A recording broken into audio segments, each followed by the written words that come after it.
till I can't no more. I got the horses in the back. Horse stock is attached. Hello welcome to IIMS। हम पढ़ रहे थे horizontal alignment कर रहे थे हम हाईवे का, है ना। उसमें हमने फर्स्ट पार्ट कर लिया था, हमने ओवरटर्निंग और स्किडिंग इफेक्ट देख लेते हैं।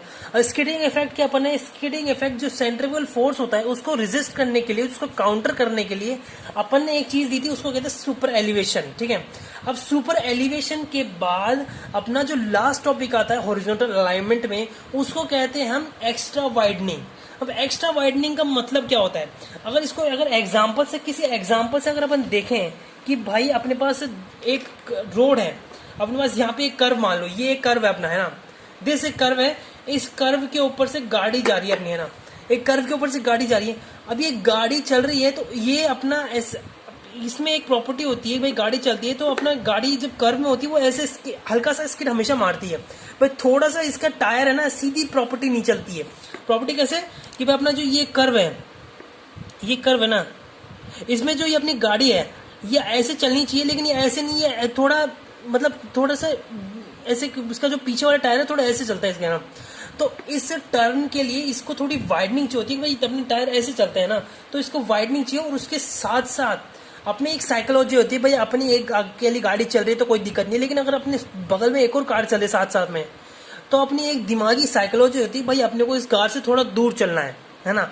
ये होता है अपने पास एक्स्ट्रा वाइडनिंग, भाई अपने को इस कार से दूर चलना है, तो इस कार से दूर चलने के लिए रोड बड़ी होनी चाहिए। तो रोड बड़ी होगी तभी कार से दूर चलेगा, तो उस रोड को बड़ी करने को अपन कहते हैं एक्स्ट्रा वाइडनिंग। तो उस वाइडनिंग को कैसे कैलकुलेट करते हैं अपन, वो देखते हैं। पहला होता है मैकेनिकल वाइडनिंग और दूसरा होता है साइकोलॉजिकल वाइडनिंग।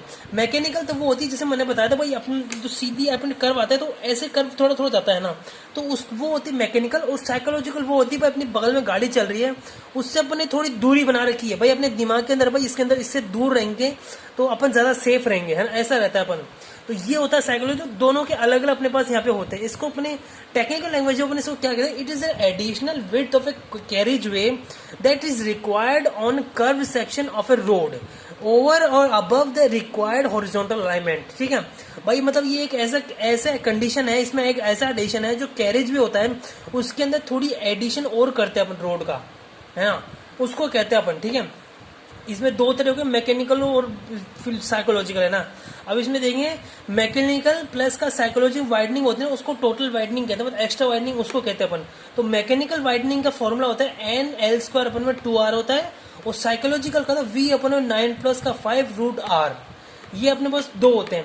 जो N होता है वो होता है नंबर ऑफ ट्रैफिक लेन्स, भाई अपने पास कौन सा डबल लेन की रोड है या सिंगल लेन रोड है, ठीक है, ऐसा। दूसरा होता है L, अपना लेंथ होता है लेंथ ऑफ व्हील बेस।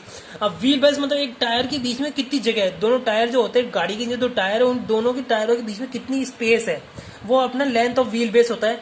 और तीसरा अपना होता है रेडियस ऑफ कर्व, भाई अपने जो कर्व चल रहा है ये कर्व है, इसका रेडियस क्या है।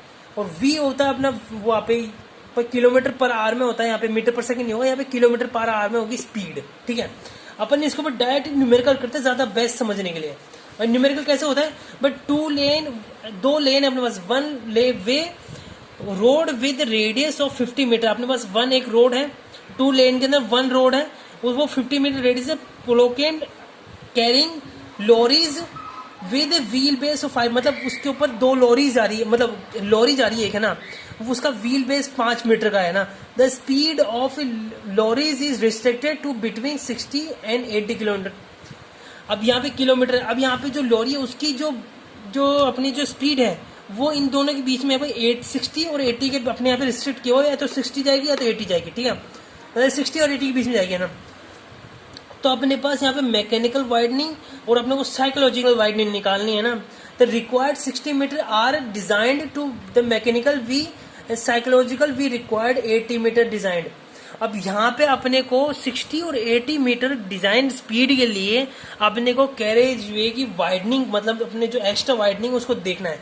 तो अपने पास गिवन क्या, अपने पास रेडियस गिवन है, अपने पास लेंथ गिवन है किसकी, व्हील बेस की, और अपने पास दो अपने पास स्पीड दी हुई है, तो 60 किलोमीटर पर आवर और एक 80 किलोमीटर पर आवर का अपने पास 2 स्पीड दी है। ठीक है, अब यहाँ पे मैकेनिकल वाइडनिंग निकालेंगे तो मैकेनिकल वाइडनिंग के अंदर V का कहीं V होता ही नहीं है, तो दोनों 60 और 80 के लिए एक ही होगी। तो N प्लस यहाँ पे N मल्टीप्लाई L² बना 2R, तो अपने L की वैल्यू अपने पास 55 है और एन अपने पास 2 है। 2 क्यों है? क्योंकि 2 लेन है और आर अपने पास 50 मीटर है, तो अपन यहाँ पे पुट किया तो 0.5 मीटर। भाई जो 0.5 मीटर जो वाइड होगी वो होगी मैकेनिकल, ठीक है, मैकेनिकल डिजाइन। और साइकोलॉजी में होती है 2 तरह की। कैसे भाई? एक तो 60 के लिए कर रहा है और एक 80 के लिए, क्योंकि लॉरी जो है उसकी रिस्ट्रिक्टेड स्पीड है 60 और 80 के बीच में।